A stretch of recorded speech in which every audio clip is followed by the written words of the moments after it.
1991 साली पुण्याच्या पौड फाट्याजवळ असणाऱ्या दशभुजा गणपतीच्या मंदिराला लागून जी एक सोसायटी होती, त्या सोसायटीमध्ये श्रीधर घैसास नावाचे एक गृहस्थ आपल्या कुटुंबासह राहत होते।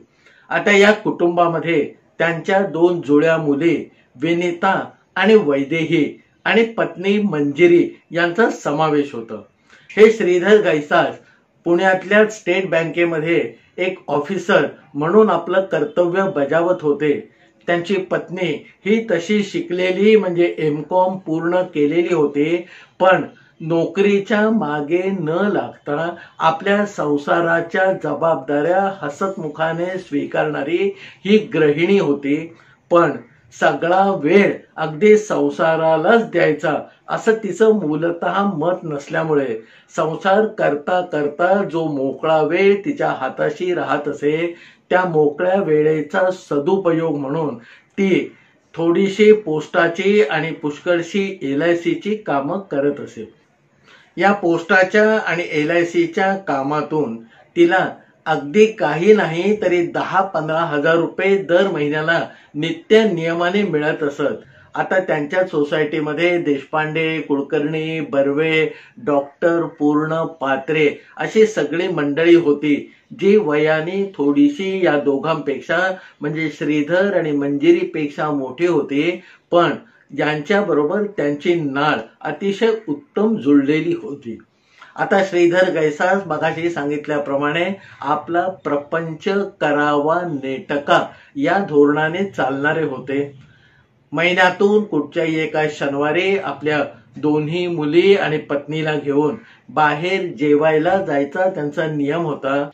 हॉटेलात गेल्यावर ज्याला जे जे आवडतं ते मनापासून खात असत, त्याचा आस्वाद घेत असत, गप्पा मारत असत आणि आनंदाने परत येत असत। वर्षातून एकदा 4-5 दिवस महाबळेश्वरला जायचं हे यांचं गणित पक्क होतं। तसंच वर्षातून एकदा थोडं लांब म्हणजे कधी दक्षिण भारत, कधी उत्तर भारत, कधी राजस्थान, कधी कलकत्ता अशा एक ट्रिपा दर वर्षाला हे कुटुंब करत असे, जी साधारण 10-12 दिवसांची लंबी चौडी अशी ट्रिप असे। होता होता 1995 साल आलं आणि या श्रीधर घैसासांचे वडील अण्णा घैसास हिंदुस्तान अँटीबायोटिक्स मधनं चीफ इंजिनियर म्हणून रिटायर्ड झाले। अण्णा रिटायर्ड झाल्यानंतर आपल्या पत्नीसह म्हणजे सुलभाताईंसह पिंपरीमध्ये असलेल्या आपल्या बंगल्यामध्ये 2 जण थोडे दिवस सुख नैव असे राहत होते। पण 4-6 महिने गेल्यानंतर या रिटायर्ड आयुष्याचा त्यांना थोडासा कंटाळा यायला लागला आणि पुण्यामध्ये स्थायिक झालेल्या आपल्या मुलाकडे आता आपण जावं असा विचार दोघांच्या मनामध्ये वारंवार यायला लागला। मनात आलं की ते धडाक्याने केलं असं या अण्णांचा स्वभाव नव्हता। त्यामुळे आपण गेल्यानंतर या श्रीधर घैसासांच्या कुटुंबामध्ये काय प्रतिक्रिया उमटेल याचा अंदाज घेण्यासाठी एकदा पिंपरीहून निघून हे अण्णा घैसास आणि त्यांच्या पत्नी सुलभाताई श्रीधर घैसासांकडे पुण्यामध्ये आले। सुरुवातीचं चहा पाणी झाल्यानंतर अण्णांनी आपला पुण्यामध्ये येऊन श्रीधर घैसासांबरोबर राहण्याचा मनोदय व्यक्त केला आणि त्यांच्या प्रतिक्रियेसाठी थोडी वाट बघायला लागले। श्रीधर घैसासांची, त्यांच्या पत्नी मंजिरीची आणि दोन्ही नातींची जी प्रतिक्रिया होती ती अतिशय आनंददायी, उत्स्फूर्त अशी होती। त्यांना सगळ्यांना असं वाटत होतं की दोघांनी पिंपरीच्या बंगल्यामध्ये राहण्यापेक्षा आपल्या बरोबर आलेलं केव्हाही चांगलंच आहे। आता श्रीधर घैसासाने पुण्यामध्ये जो स्वतःचा ब्लॉक घेतलेला होता तो तसा अगडबंब म्हणावा असा मोठा होता। 4 बेडरूम, 2 हॉल, 1 किचन असा सगळा तो ऐवज होता। हा एवढा मोठा ऐवज घेताना या श्रीधर घैसासांना अण्णा घैसासाने 50 लाख रुपयाची रोख रक्कम अशी मदत केलेली होती आणि त्यामुळे 50 लाख जे अण्णांनी दिले ते आणि बाकीचं बँकेमधून मिळणारं कर्ज अशी एकत्रित रक्कम करून या श्रीधर घैसासाने पुण्यामध्ये चांगल्या वस्तीमध्ये पौड फाट्याला तो प्रशस्त फ्लॅट घेतलेला होता. आता 4 बेडरूम असल्यामुळे अण्णा आणि आई आले तर आपल्याला अडचण निश्चित होणार नाही हा सगळ्यांचाच कयास होता. आणि म्हणून त्याने पुन्हा पुन्हा अण्णांनी जो प्रस्ताव ठेवलेला होता त्याला होकार दिला. आणि पुढच्या महिनाभरामध्ये अण्णा तुम्ही राहायला कायमचे नक्की इथे या असं मनापासून बजावून सांगितलं. आता तिथून परत येताना अण्णांना आनंदाचं भरतं आलेलं होतं. मग पुढच्या 15-20 दिवसामध्ये आपल्या पिंपरीच्या राहत्या घराची थोडीशी तजवीज करून सगळे बांधबंदस्ती म्हणजे कड्या कुलूप लावून एका शुभ दिवशी हे अण्णा आणि त्यांच्या पत्नी आपल्या सख्ख्या मुलाकडे राहायला पुण्यामध्ये दाखल झाले. आता पुण्यामध्ये दाखल झाल्यानंतर त्याच्या स्वागताला श्रीधर गैसासांचं सगळं कुटुंब उठून उभं राहिलं. आजीला हे दाखवू का ते दाखवू, अण्णांना काय काय सांगू, अशा गोष्टी या विनिता आणि वैदेही म्हणजे श्रीधर गैसासांच्या जुळ्या मुलींच्या मनामध्ये दाटून यायला लागल्या. आणि अण्णा आणि सुलभाताईंचं वारेमाप म्हणावं असं कौतुक आणि आदरातिथ्य या श्रीधर गैसासांच्या घरामध्ये झालं. आता ही पहिली 4 आणि नवीन आलेली 2 म्हणजे आजी आजोबा असं 6 जणांचं कुटुंब त्या प्रशस्त जागेमध्ये आनंदाने राहायला लागलं. त्याच्यानंतर जो श्रीधर गैसासांचा एक क्रम होता की महिन्यातून एका शनिवारी संध्याकाळी आपल्या कुटुंबाला घेऊन जेवायला बाहेर जायचं, तो शनिवार एकदा उजाडला. आणि संध्याकाळी श्रीधर गैसासांनी नेहमीप्रमाणे आपल्या कुटुंबाला आणि अण्णांना आणि आईला सांगितलं की आज आपण जेवायला बाहेर जाणार आहोत. मग हे 6 जणांचं सगळं कुटुंब जेवायला एका चांगल्या हॉटेलमध्ये बाहेर गेलं. सगळ्यांना आवडतील ते पदार्थ मागवून खाऊन झाले. आणि त्याच्यानंतर त्या वेटरने जेव्हा बिल आणून टेबलावर ठेवलं तोपर्यंत श्रीधर गैसासांचा परिपाठ असा होता की जे बिल असेल तेवढे पैसे आणि त्याच्यावर थोडी टीप काढून त्या डिशमध्ये ठेवायची किंवा वेटरच्या स्वाधीन करायचे आणि घरी परत यायचं. त्या दिवशी मात्र अण्णांनी ते वेटरनी ठेवलेलं बिल आपल्या ताब्यामध्ये घेतलं, खिशातून चष्मा काढून आपल्या डोळ्यावर लावला आणि ते सगळं बिल चेक केलं. त्या दिवशी कर्म धर्म संयोगाने त्या बिलामध्ये 2 मोठ्या चुका या अण्णा गैसासांना जाणवल्या. आणि मग त्या वेटरला बोलावून त्यांनी सांगितलं की बाबा बिलामध्ये हे 2 पदार्थ जे तू लिहिलेले आहेस ते आम्ही काही मागवलेले नाहीत आणि खाल्लेले त्याच्यापेक्षा नाहीत. आता वेटरला या गोष्टीची जाणीव झाली. त्याने लगेच सॉरी म्हणून ते बिल परत नेलं आणि ते बिल त्या 2 गोष्टी ज्या अधिकच्या लावलेल्या होत्या त्या वजा करून दुसरं बिल आणून ठेवलं. मग गैसासनी ते पैसे भरले आणि सगळं कुटुंब आपल्या घरी परत आलं. येताना अण्णांनी ते बिल आपल्याबरोबर गुपचूप खिशामध्ये घालून घरापर्यंत आणलेलं होतं. रात्री थोड्या गप्पा मारून जो तो आपापल्या ठिकाणी झोपायला गेल्यावर अण्णांनी ते बिल परत काढलं आणि आपल्या पत्नी सुलभाताईंच्या बरोबर त्याचा सविस्तर म्हणावा असा एक वाचनाचा कार्यक्रम सुरू केला.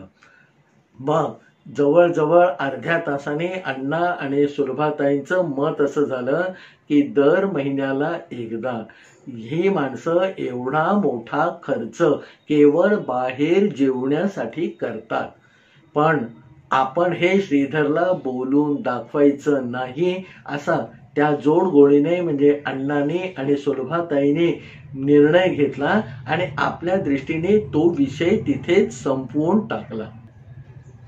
दुसरा दिवस नेहमीप्रमाणे उजाडला. जो तो आपापल्या कामाला लागला आणि त्या दिवशी सकाळी 11:30च्या सुमारास अण्णा गैसास आपल्या घरातून निघाले आणि त्याने थेट आप्पा बळवंत चौक गाठला.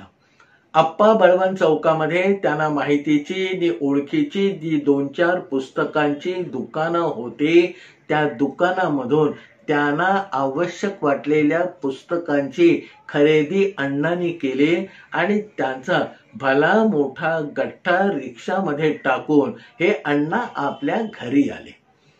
तो आणलेला गठ्ठा त्यांनी जसाच्या तसा आपल्या खोलीमध्ये नेऊन ठेवला आणि संध्याकाळी जेव्हा चहा पाण्याची वेळ सगळ्यांची एकत्र बसून 7-7:30 वाजता सुरू झाली, त्यावेळेला मग अण्णांनी या कुटुंबाबरोबर विषय सुरू केला की बाबांनो, तुम्ही आपण सगळी जण काल जेवायला गेलो होतो, त्यातलं कोणाला काय काय आवडलं, वेगवेगळ्या वेळी तुम्ही काय काय खाता, कसं कसं खाता इत्यादी सगळं वर्णन या 4 माणसांकडनं म्हणजे श्रीधर, त्याच्या पत्नी मंजिरी आणि 2 मुलींकडनं अण्णांनी वदवून घेतलं.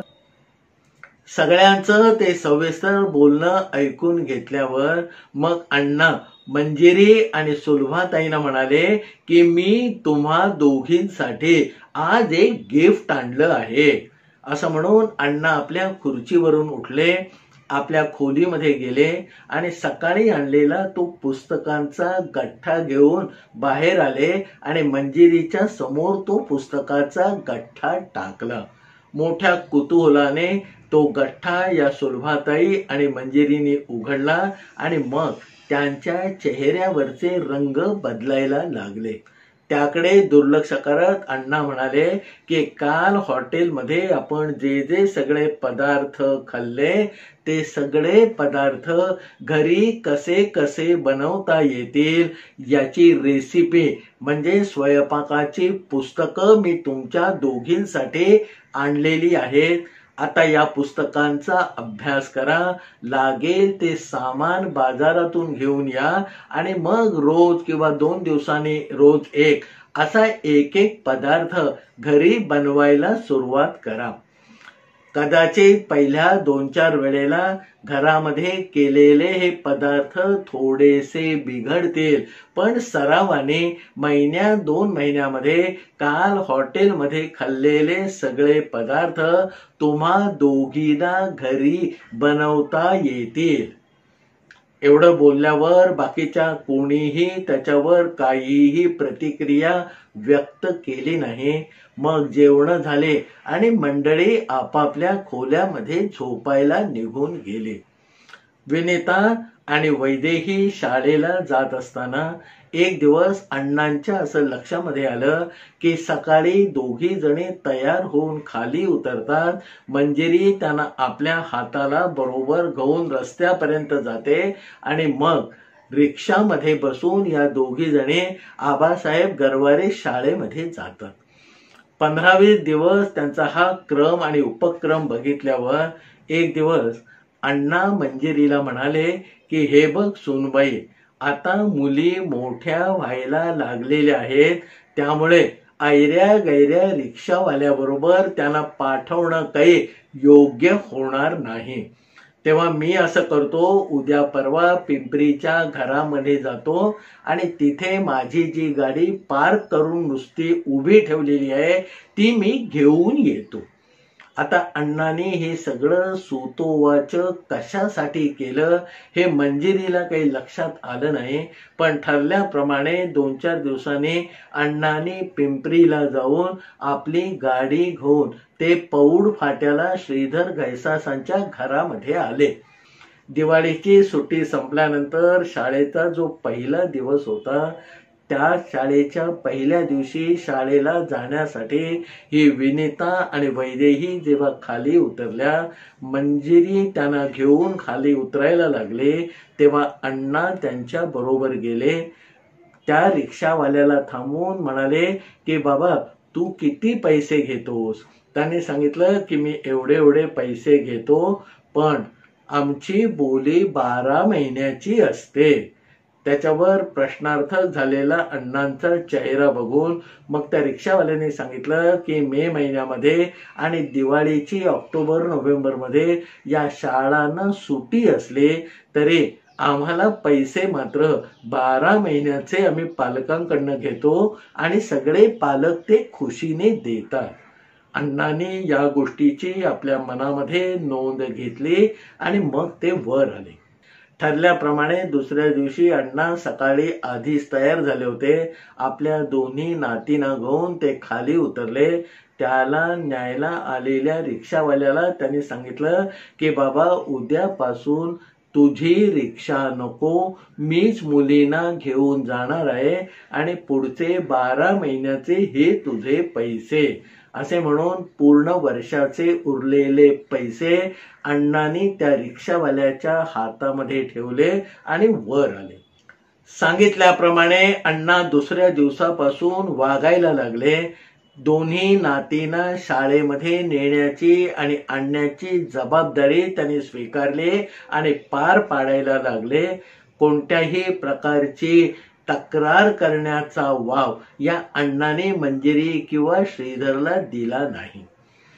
पुन्हा 2-4 महिन्यांनी एक दिवस मंजिरीची होणारी धावपळ, आजूबाजूच्या घरामध्ये जाण्यासाठी तिला लागणारा वेळ, घरी आल्यानंतर ते LICचे आणि पोस्टाचे फॉर्म भरत बसण्याची तिची कटकट, हे सगळं पाहून एक दिवस मंजिरीला अण्णाने सडेतोडपणे विचारलं की सुनबाई, तुम्ही या लोकांच्या घरी जाता, त्यांचं काम करता, पैसे जमा करता, हा सगळा उपद्व्याप करून तुम्हाला नक्की किती पैसे मिळतात?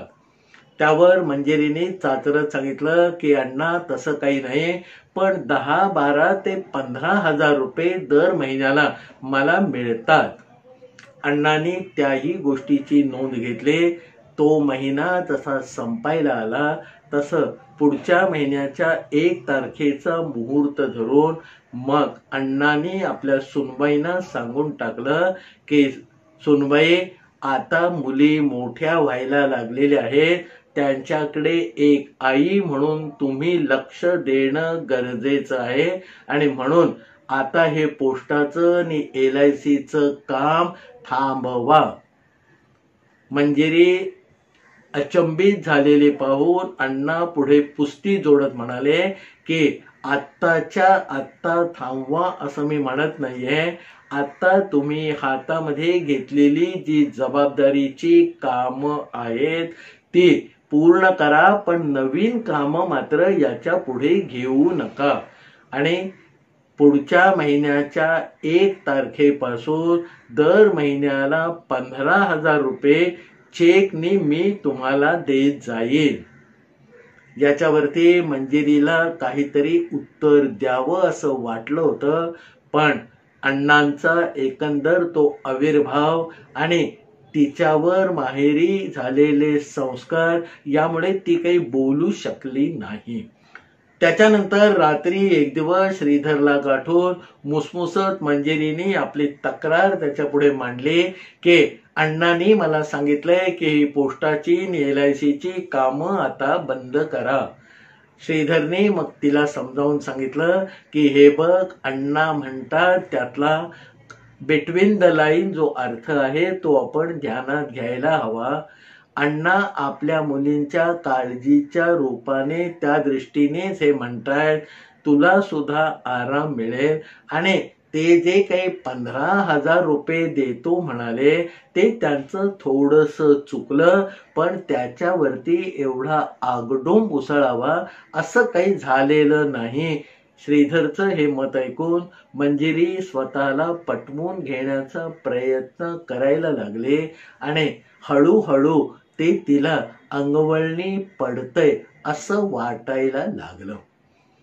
दिवस भराभरा जात होते, वर्ष महिने उलटत होते आणि एक दिवस मंजिरीला आंघोळ करताना सहज आपल्या छातीमध्ये काहीतरी घट्ट झालेलं दिसायला लागलं.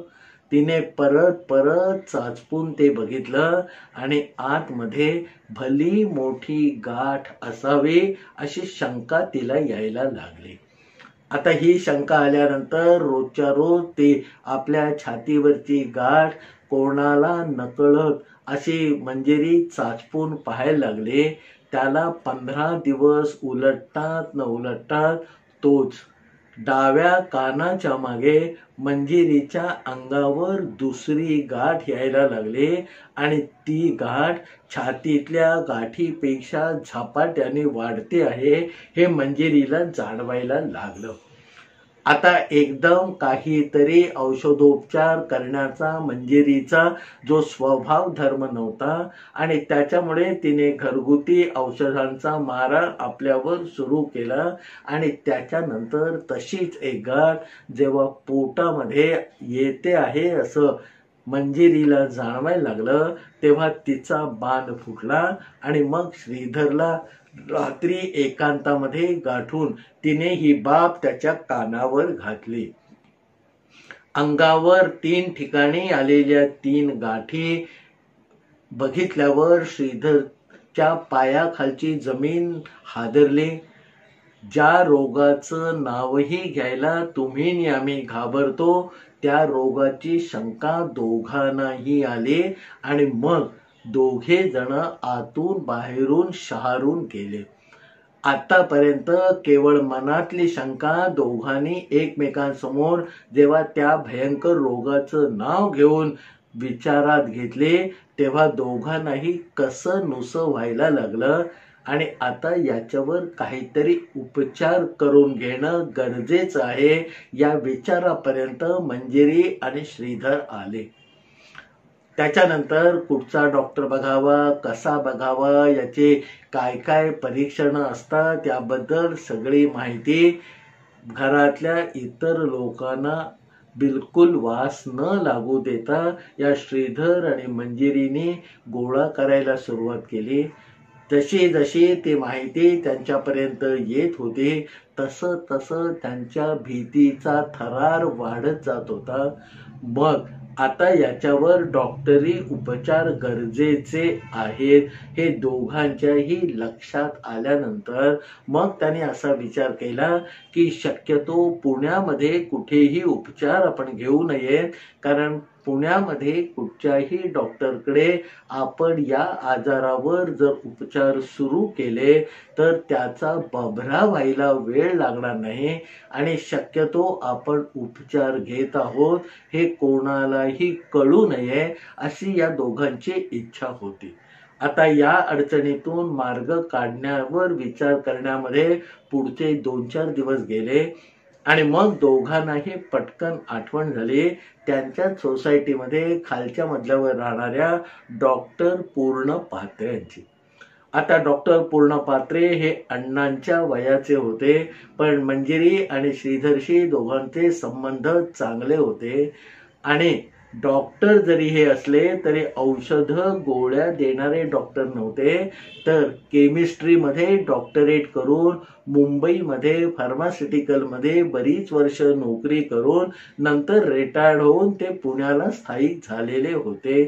आता या डॉक्टर पूर्ण पात्र्यांकडे जाऊन त्यांना मुंबईच्या एखाद्या डॉक्टरांचा पत्ता विचारायचा आणि त्या डॉक्टरांकडे जाऊन उपचार करण्याचा विचार या मंजिरी आणि श्रीधर कैसासने केला.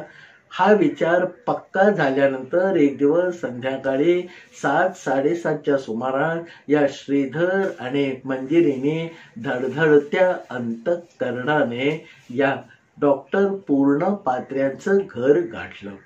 डॉक्टर पूर्ण पात्र्याने आगत स्वागत केलं, इकडच्या तिकडच्या गप्पा केल्या, अण्णांची वारेमाप स्तुती केली. अण्णा इथे राहायला आल्यामुळे तुम्हाला नाही म्हटलं तरी वडील माणसाचा आधार मिळतोय असं सांगितलं.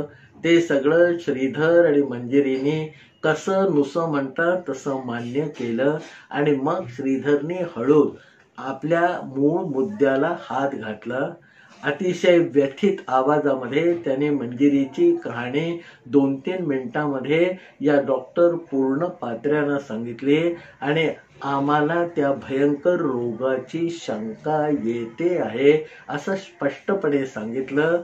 आणि मग आपण मुंबईतल्या एखाद्या चांगल्या डॉक्टरचा जर पत्ता दिला तर पुण्यापेक्षा मुंबईमध्ये जाऊन आधी या रोगाची खात्री, आणि जर खात्री झाली तर त्याच्यावर उपचार सुरू करण्याचं या दोघांनी आपल्या मनात असलेलं सगळं या पूर्णपात्र्यांना सांगितलं। आता त्याच्यावर पूर्णपात्रे 2 मिनिटं स्तब्ध राहिले आणि मग या दोघांना म्हणाले की मी इथे असताना तुम्हाला मुंबई गाठण्याची गरज नाही।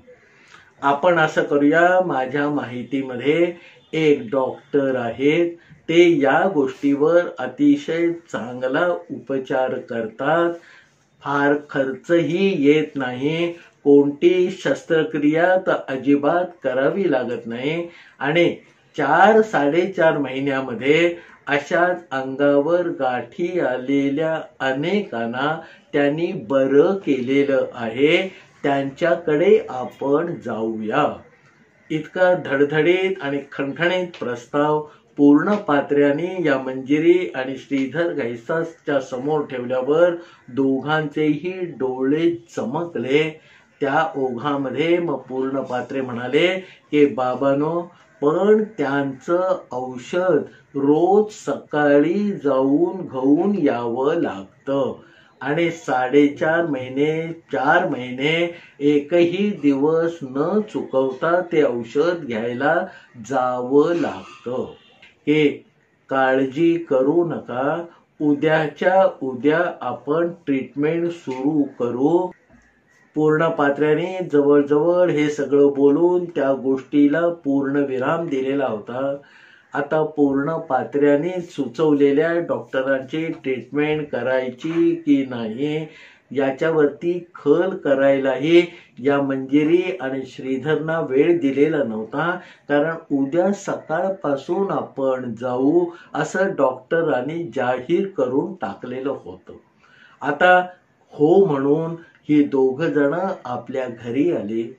आता ज्या अर्थी डॉक्टर पूर्णपात्र्यांनी या गाठी बघून आपल्याला उपचार सुचवलेले आहेत, त्या अर्थी त्या भयंकर रोगाची जवळजवळ खात्री झालेली आहे असं या दोघांना वाटलेलं होतं।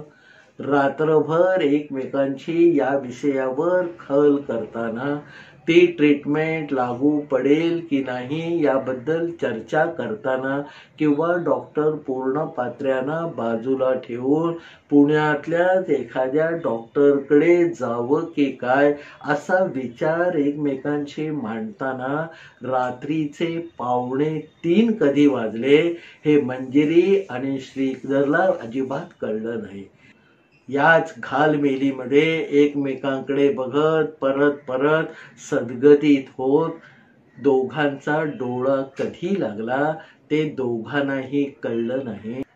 त्या दोघांची झोप सकाळी 5:30 वाजता पटकन उघडली।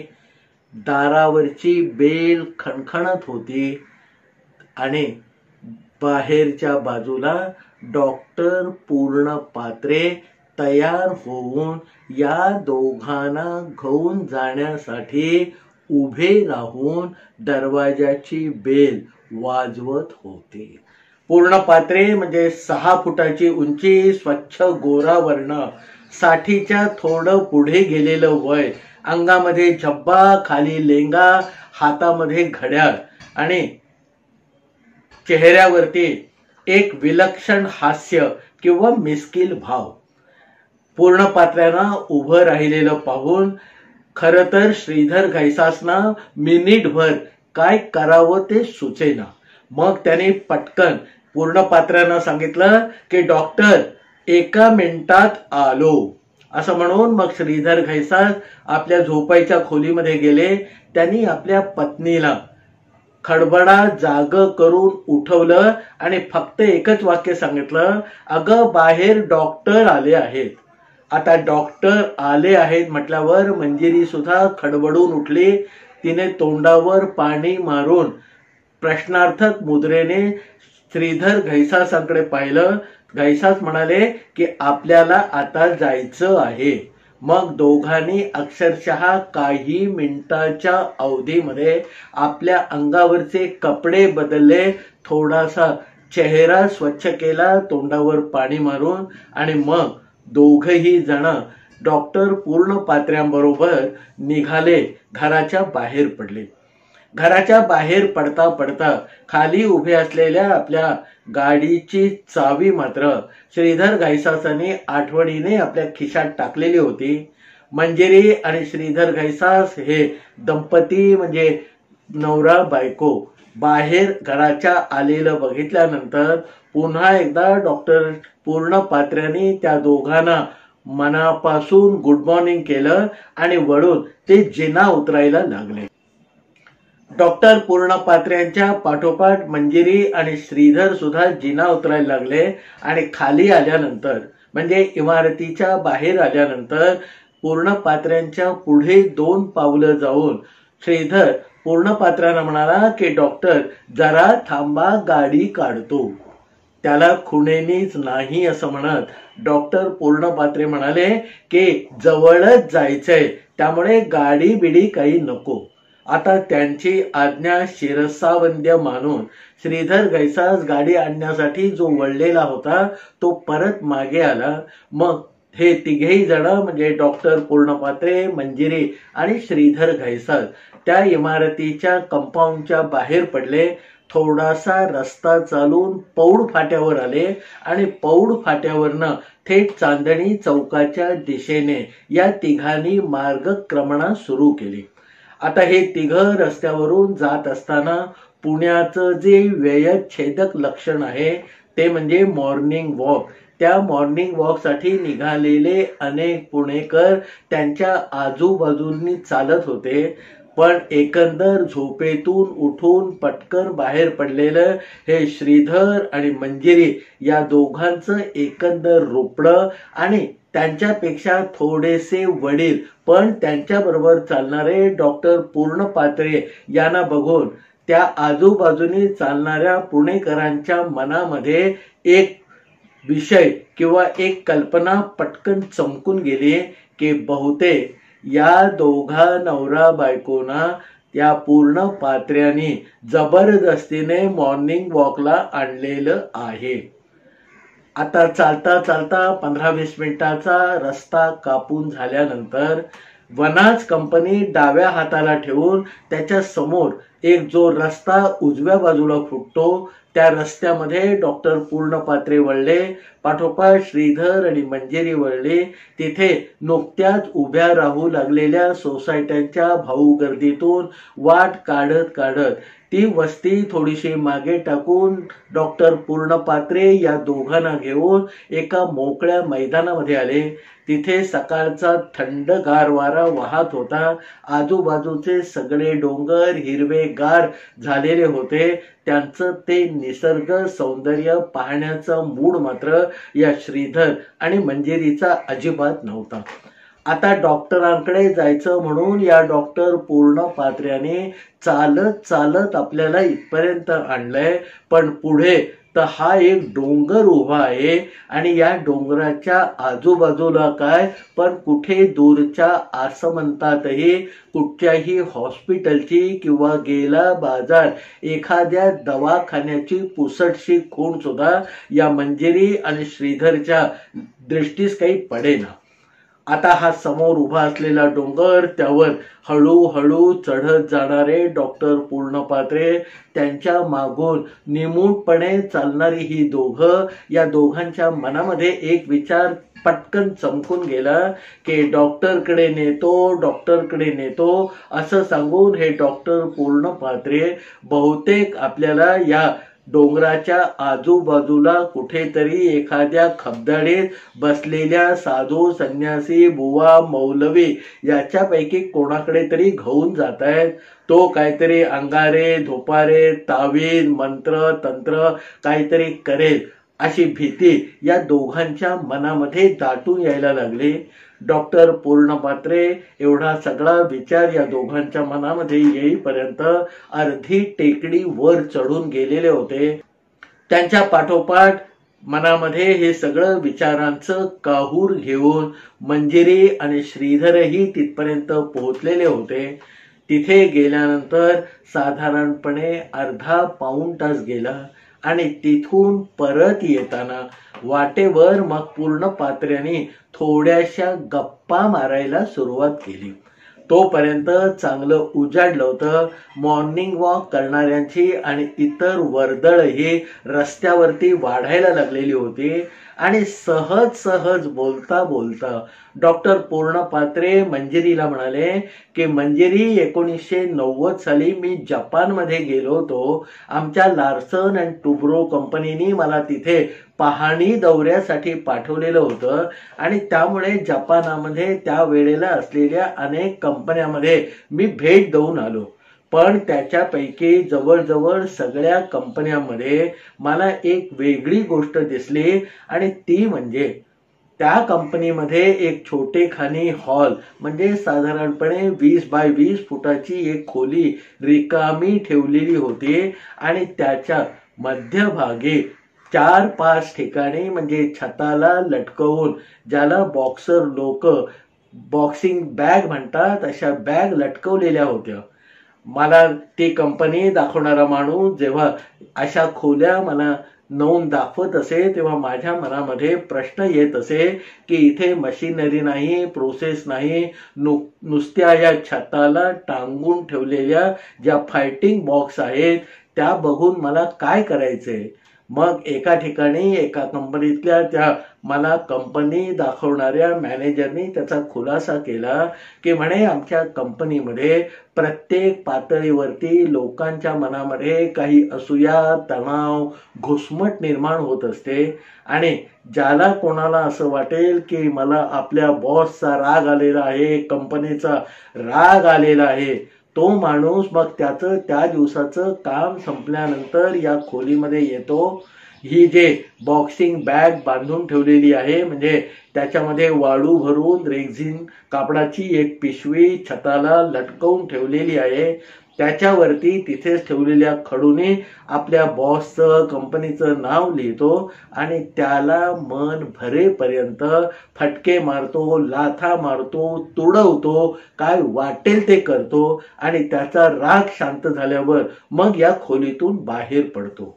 आणि या अशा पद्धतीने आमच्या कंपनीमध्ये निदान आठवड्यातून 40-50 लोक तरी इथे येऊन या खोलीमध्ये लटकवलेल्या या बॉक्सिंग बॅगना तुडवून जातात. तोपर्यंत घर दिसायला लागलेलं होतं. मग मंजिरीनी झपाझप पावलं टाकून इमारतीमध्ये प्रवेश केला. पाठोपाठ श्रीधरही गेला आणि खालच्या मजल्यावर राहणारे पूर्णपात्री सुद्धा शांतपणे आपल्या घरामध्ये गेले. पूर्णपात्र्यांनी सांगितल्याप्रमाणे सलग काही दिवस हा जो उपक्रम या त्रिकुटाला म्हणजे मंजिरी, श्रीधर आणि डॉक्टर पूर्णपात्र्यांना पार पाडायचा होता, त्याच्याबद्दल आता घरी जाऊन काय सांगायचं असा एक यक्ष प्रश्न मंजिरी आणि श्रीधरच्या मनामध्ये घरामध्ये प्रवेश करताना घुमटत होता. आता या दोघांना सकाळी बाहेर जाऊन 7च्या सुमारास परत आलेलं बघून अण्णा म्हणजे श्रीधर घैसासांचे वडील जे पेपर वाचत हॉलमध्ये बसलेले होते त्यांनी सुहास्य वदनाने या दोघांचं स्वागत केलं आणि मंजिरीकडे बघून ते म्हणाले की सुनबाई, माझ्या मनात बरेच दिवस होतं की तुम्ही दोघांनी सकाळी मॉर्निंग वॉकला जावं, पण आज तुम्हाला देवाने बुद्धी दिलेली दिसते आणि आजपासून तुम्ही हा उपक्रम सुरू केलेला दिसतोय. आता या अण्णांच्या एकंदर बोलण्यावरून आपल्याला पडलेला प्रश्न आपसुकच निकालामध्ये निघाला आहे असं श्रीधर आणि मंजिरी घैसासना वाटलं. त्यांनी अण्णांनी जे सांगितलं त्याला हसून रुकार भरला आणि आपल्या कामाला निघून गेले. दुसऱ्या दिवसापासून परत रोजचा हा उपक्रम मंजिरी, श्रीधर घैसास आणि डॉक्टर पूर्णपात्र्यांचा सुरू झाला. तिघही जण मगाशी सांगितलेल्या वाटेने त्या टेकडीपर्यंत जात आणि तासाभराने परत येत. आता बहुतेक वेळेला बोलण्याचं जे काम होतं, गप्पा सुरू करण्याचं काम होतं, हे डॉक्टर पूर्ण पात्रेच करत असत. कधी महाभारतातल्या, कधी रामायणातल्या, कधी पुण्यातल्या, कधी राजकारणातल्या, तर कधी आपल्या स्वतःच्या आयुष्यातल्या गोष्टी हे पूर्ण पात्रे जाताना आणि येताना गप्पांच्या स्वरूपामध्ये या मंजिरी आणि श्रीधरला ऐकवत असत. त्याच्यावर मग थोडी साधक बाधक म्हणावी अशी चर्चा या तिघांमध्ये आपापसात होत असे. आणि मग पुन्हा एकदा मॉर्निंग वॉक करून आलो असं सांगायला मोकळे असलेले श्रीधर आणि मंजिरी आपल्या घरामध्ये घुसत असत. साधारणपणे 2.5-3 महिने झाले हा उपक्रम विना व्यत्यय एकही दिवसाचा खाडा न होता मंजिरी, घैसास, श्रीधर आणि पूर्ण पात्र्यांनी पार पाडला होता.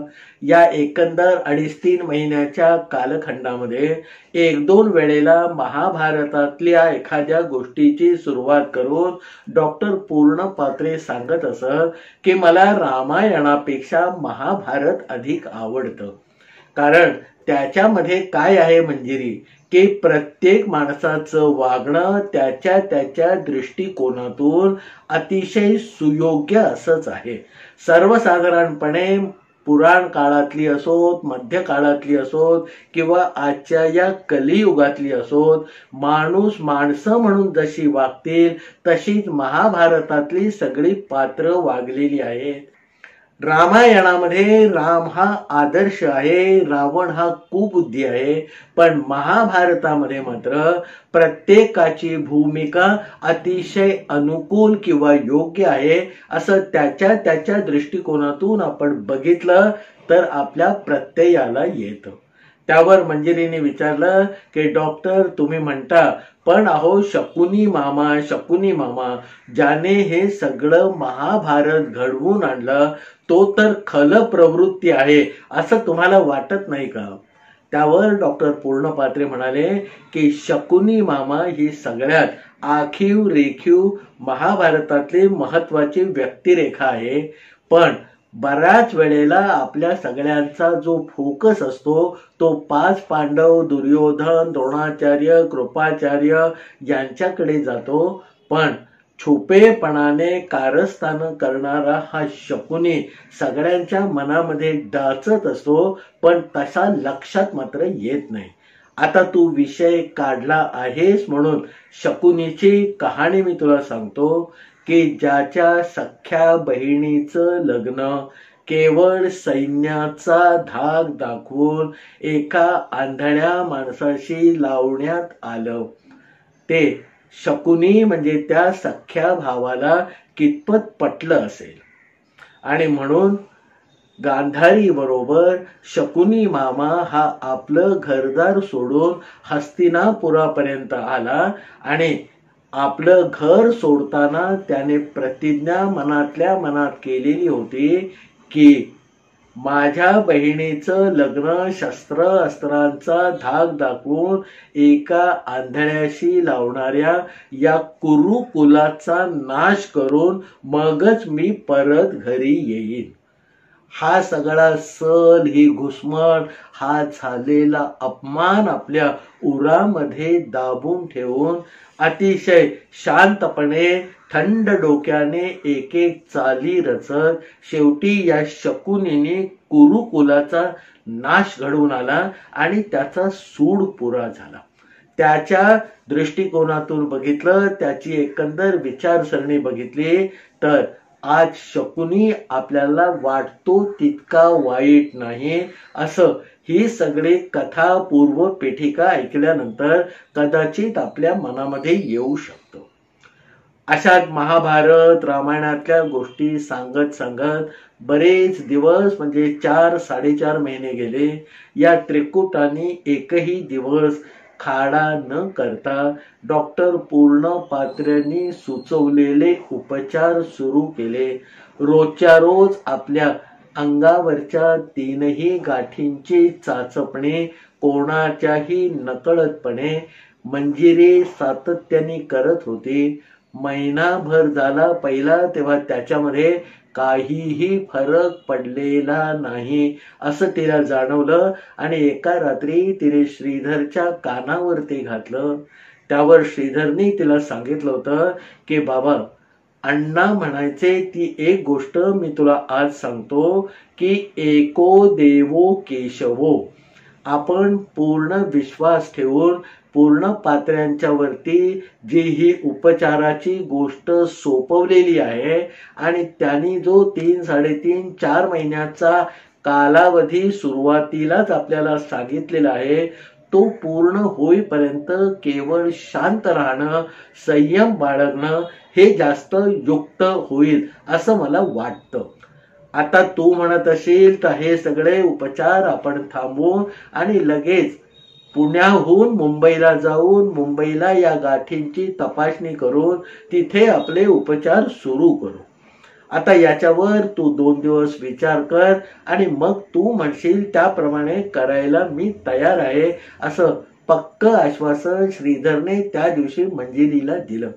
सबंध दिवस सबंध रात्र मंजिरीनी मनातल्या मनात त्याच्यावरती विचार केला आणि शेवटी पूर्ण पात्र्यांच्या वर जर आपण विश्वास टाकलेला आहे आणि विश्वासाचीच फळं आयुष्यामध्ये जर भली मोठी मिळतात, तर थोडे दिवस आपण ह्याच उपचार चालू ठेवूया असं मंजिरीने ठरवलं. आणि दुसऱ्या दिवशी श्रीधरला मोकळेपणाने तसंच सांगून टाकलं. 2.5 महिन्याचा कालावधी उलटल्यानंतर आपल्या 3ही गाठीमध्ये कुठेतरी फरक पडायला लागलेला आहे असं मंजिरीला जाणवलं.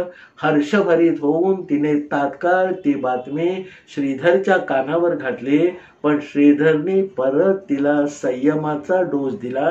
म्हणे, हे बघ, तुला ही आनंदाची बातमी मला सांगावी हे वाटलं, मलाही त्याबद्दल आनंदच आहे. पण हर्षभरीत होऊन इतर कोणापर्यंत किंवा साक्षात डॉक्टर पूर्ण पात्र्यांना सुद्धा ही गोष्ट इतक्या लवकर सांगायची काही गरज मला वाटत नाही. श्रीधरचं हे म्हणणं मंजिरीला पटलं आणि तिने संयमाचा धडा गिरवायला सुरुवात केली.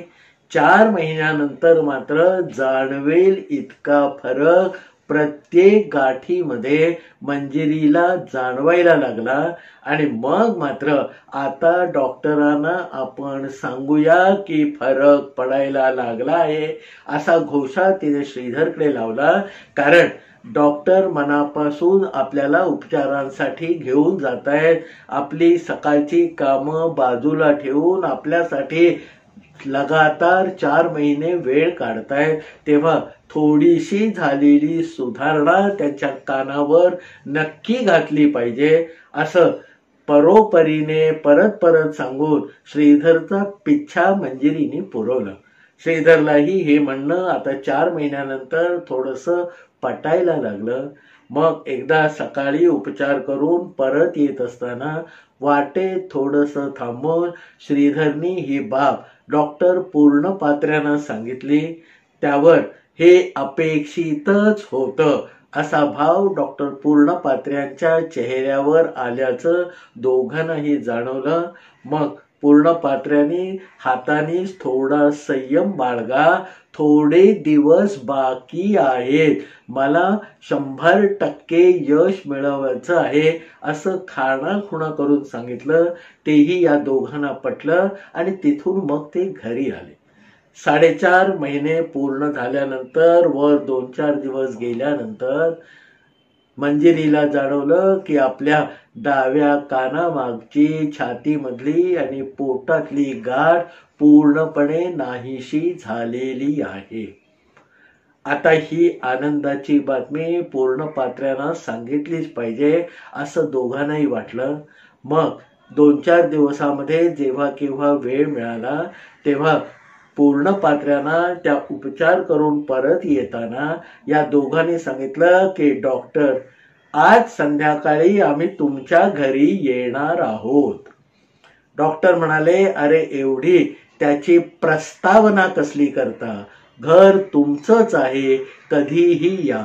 असा होकार मिळाल्यानंतर कधी एकदा संध्याकाळ होते आणि डॉक्टरांना आपण ही जवळजवळ 100% यश मिळाल्याची बातमी सांगतो. असं श्रीधर आणि मंजिरीला झालं. संध्याकाळ आली. 7-7:30च्या सुमारास मोठ्या लगबगीने टापटीप तयार होऊन ही दोघ जण खालच्या जिन्यावरून उतरून डॉक्टर पूर्णपात्र्यांच्या घरामध्ये गेली. भडभडा भडभडा असं भरून आलेलं आपल्या मनातलं सगळं काही या दोघांनी श्री पूर्णपात्र्यांच्या समोर मांडलं. डॉक्टर शांतपणे ऐकत होते आणि म्हणाले की मला जाणवत होतं कानामागची गाठ रोज कमी कमी होते आहे हे मी ताडलेलं होतं, पण कुठच्याही गोष्टीमध्ये घिसाडघाई करण्याचा माझा स्वभाव नाही, त्यामुळे आजच्या दिवसाची मी शांतपणे वाट बघत होतो. मध्ये एकदा तुम्ही रस्त्यामध्ये थांबून याविषयी सूतोवाच करत होतात, पण तेव्हाही मी तुम्हाला सबुरीचा सल्ला दिला, तो आजच्या दिवसासाठी. आणि मग परत यांचे डॉक्टरांचे पूर्णपात्र्यांचे कसे आणि किती आभार मानावेत असं या दोघांना झालं. दोघांच्या डोळ्यामधून पाण्याच्या धारा व्हायला लागल्या. पूर्णपात्रे त्यांना शांत करत म्हणाले की बाबांनो, परमेश्वराने म्हणा माझ्या उपायाने म्हणा तुम्हाला यश दिलेलं आहे, पण हे यश असंच कायम ठेवण्यासाठी पुढची वाटचाल करणं मात्र अतिशय गरजेचं आहे. आणि ती कोणती ते मी आज तुम्हाला सांगतो. आता याच्यातून पुढचे दुसरे कुठचे उपचार घ्यावयाचे आहेत की काय असा एक प्रश्न या दोघांच्या मनामध्ये तरळून गेला. पण तो प्रश्न बाजूला सारत डॉक्टर पूर्णपात्रे म्हणाले की मंजिरी, मुळामध्ये या गाठी का आल्या याचं कारण मी तुम्हाला समजावून सांगतो. 5-10 मिनिटं तेवढं माझं ऐकून घ्या. मग पूर्णपात्र्याने सांगायला सुरुवात केली की मंजिरी, मी अनेक वर्ष तुला ओळखतो. एखाद्या खळखळत्या झऱ्यासारखा तुझा स्वभाव, लवलवत्या शेंगेसारखं तुझं वागणं आणि अतिशय सुहास्य वदनाने प्रत्येक गोष्टीला सामोरं जाण्याची तुझी वृत्ती गेल्या काही वर्षापासून म्हणजे 2-2.5-3 वर्षापासून कुठेतरी मावळत चाललेली मला जाणवली होती. तू सतत कुठच्या तरी दबावामध्ये आहेस असं मला जाणवत होतं. तुझी कुठेतरी घुसमट होते आहे असं प्रत्ययही मला वाटत होतं. आणि त्या सगळ्याचा परिणाम म्हणून या गाठी अंगावरती उमटायला लागलेल्या होत्या. शरीरापेक्षा माणसाचं मन अतिशय नाजूक असतं. त्याच्यावरती होणारे परिणाम खोल होतात आणि त्या होणाऱ्या परिणामांना आपलं शरीरही प्रतिसाद देत असतं. तुझ्या उमटलेल्या गाठी ही घुसमटीची लक्षणं होती. आणि आता मला तुमच्या दोघांच्या समोर एक गोष्ट स्पष्टपणे सांगायला हवी की आई आणि अण्णा राहायला आल्यापासून कुठे ना कुठे तुमची घुसमट होत होती. आता पूर्णपात्र्यांचं हे म्हणणं मात्र मंजिरी किंवा श्रीधरला मान्य झालं नाही. त्यांनी अगदी वितंड वाद नव्हे पण आपली बाजू मांडताना सांगितलं की डॉक्टर, तुमचे अर्धा भाग बरोबर आहे, पण आई आणि अण्णांचा आम्हाला काहीही त्रास नाही. उलट 4 कामामध्ये मदत करण्याचा त्यांचा स्वभाव आहे. आता मुलींना स्वतः गाडीत घालून गेलं 1.5 वर्ष ते घेऊन जातायत आणि घेऊन आणतायत. आम्हाला घरातल्या घरात बाहेरचे पदार्थ करून खाता यावे म्हणून त्याने आल्या आल्याच 15-20 दिवसामध्ये सगळी रेसिपीची पुस्तकं आणून दिली होती. आणि आता बाहेर मिळणारे चमचमीत पदार्थ मला घरी करता यायला लागलेले आहेत. हे अण्णांचं आमच्यावर ऋण आहे आणि त्याच्यामुळे माझी घुसमट होते हे काही मला या क्षणी तरी मान्य होत नाहीये. डॉक्टर पूर्णपात्र्यांनी धबधब्यासारखं येणारं मंजिरीचं हे सगळं म्हणणं ऐकून घेतलं. त्याला कुठेही मध्ये प्रतिवाद केला नाही आणि तिचं एकदा सांगून सगळं संपल्यानंतर पुन्हा एकदा सगळ्या चर्चेची सूत्र आपल्या हातामध्ये घेतली आणि मग ते म्हणाले की मंजिरी, तुमच्या बऱ्याचशा गोष्टीमध्ये या आई आणि अण्णा आल्यानंतर काही प्रमाणात ढवळाढवळ किंवा तुमची घुसमट झालेली आहे. बरीच वर्ष तुमचं कुटुंब एखाद्या शनिवारी बाहेर जेवायला जात असे, ते गेले 2.5-3 वर्ष बंद आहे. तू मुलींना शाळेमध्ये रिक्षापर्यंत पोहोचवण्याच्या मिशाने खाली उतरत होतीस. तिथल्या जमणाऱ्या तुझ्या समवयस्क मैत्रिणींबरोबर रिक्षा निघून गेल्यावर 5-10 मिनिटं गप्पा मारत होतीस. पुन्हा आणायला म्हणजे जेव्हा रिक्षा मुलींना घेऊन परत येत असे तेव्हाही तुमच्या गप्पा होत असत. ते बंद झालंय. LICचं आणि पोस्टाचं काम आता तू करत नाहीयेस हे माझ्या लक्षामध्ये आलेलं आहे आणि या सगळ्यातनं होणारी घुसमट तुला जाणवली पण नाही, पण शरीराने त्याच्यावरती प्रतिक्रिया दिली आणि या 3 गाठी एका पाठोपाठ तुझ्या अंगावर उमटल्या. आता कुठेतरी काहीतरी हे बरोबर आहे असं श्रीधर आणि मंजिरीला वाटायला लागलं. घड्याळात बघितले तो तासभर होऊन गेला होता. घरी बाकीची कामं वाट पाहत आहेत याची जाणीव पटकन मंजिरीला झाली आणि मग आता निरोपाचं बोलणं सुरू करायचं म्हणून मंजिरी म्हणाले की डॉक्टर, काही असू दे, तुमचं तुमच्याकडे, माझं माझ्याकडे, आपण माझ्यापेक्षा वडील आहात आणि हे 100% रिझल्ट केवळ तुमच्यामुळे मला मिळालेले आहेत. ही गोष्ट सत्य आहे. नाहीतर मुंबई असो, पुणे असो, त्या भयानक रोगाच्या नावाखाली आम्हाला किती ट्रीटमेंट घ्यावी लागली असते आणि आमच्या एकंदर संसाराची काय दुर्दशा झाली असती याचा नुसता विचार सुद्धा मला थरकाप उडवतो.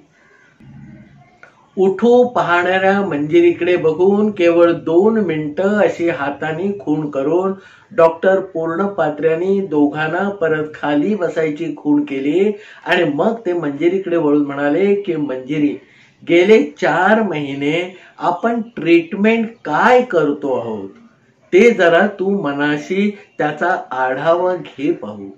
त्यावर मंजिरीने धडाधड सांगायला सुरुवात केली की डॉक्टर, पहिल्या दिवशी त्या टेकडीवर जाताना आम्हाला दोघांनाही वाटलं होतं की कुठच्या तरी बुवा बाबा हकीमाच्या स्वाधीन तुम्ही आम्हाला करणार, पण अहो तुमची ट्रीटमेंट फारच वेगळी निघाली. रोज तुम्ही मला टेकडीवर घेऊन जात होता आणि फक्त एकच सांगत होता की इथे आजूबाजूला पडलेले दगड एक एक करून उचल आणि या समोरच्या दरीमध्ये भिरकावून दे, तुझे दोन्ही हात दुखायला लागेपर्यंत. आणि गेले 4.5 महिने आपण एवढंच तर करतोय. त्याच्यापेक्षा वेगळी अशी ट्रीटमेंट कुठे काय केली आपल्या, पण त्याचा जो काही परिणाम आहे तो मात्र अनन्यसाधारण आहे. मंजिरीच्या तोंडातून हे सगळं बाहेर पडल्यावर पूर्णपात्रे म्हणाले की पहिल्या दिवशी परत येताना मी तुम्हाला जपानच्या कंपनीमध्ये एका खोलीमध्ये टांगून ठेवलेल्या बॉक्सिंग बॅग बद्दल सांगितलं होतं. तिथे जसे लोक येऊन मनातला राग व्यक्त करत होते आणि मग मोकळे होऊन बाहेर जात होते, तोच प्रकार तू जेव्हा ते दगड मोठ्या मोठ्या आवेशाने दरीमध्ये भिरकावत होतीस तेव्हा तुझ्या मनावर दाटून आलेलं सगळं मळब आणि मनाची होणारी घुसमट एकेका दगडाबरोबर बाहेर पडत होती आणि 4 महिन्यामध्ये सगळी घुसमट निघून गेल्यावर शरीराने त्या घुसमटीसाठी ज्या गाठींच्या रूपामध्ये प्रतिक्रिया दिली होती ती परत घेतली आणि त्या गाठी नाहीशा झाल्या. घुसमट होत असेल तर माणसाला काहीही होऊ शकतं किंवा काहीही झालं आहे असं वाटू शकतं. मग पूर्णपात्रे पुढे म्हणाले की आता या अण्णा आणि आईंच्यावर मलाच इलाज करावा लागेल. आता पूर्णपात्र्याने ठामपणे इतकं सांगितल्यावर पुन्हा श्रीधर आणि मंजिरीला भीती वाटली की बहुतेक आता हे अण्णा आणि आईना परत पिंपरीला जायला सांगणार. त्यांच्या चेहऱ्यावर ही भीती दाटून आल्याचे पूर्णपात्र्यांना स्पष्टपणे दिसल्यावर मग पूर्णपात्रे म्हणाले की आई अण्णांना तुम्ही परत जा असं काही मी सांगणार नाहीये. फक्त मुंबईच्या श्रीनिवास कीर्तनेना एकदा पुण्याला बोलावून घेणार आहे. आता श्रीनिवास कीर्तने कोण, काय करतात अशी सगळी प्रश्नचिन्ह श्रीधर आणि मंजिरीच्या चेहऱ्यावर उमटली. तशीच हा व्हिडिओ ऐकताना आपल्याही चेहऱ्यावर उमटलेली आहे याची मला खात्री आहे. आणि या श्रीनिवास कीर्तन्यांची ते पुण्याला आल्याचे आणि पूर्णपात्र्याने पुढे त्यांच्याकडून काय साध्य करून घेतलं याची हकीकत पुढच्या व्हिडिओमध्ये.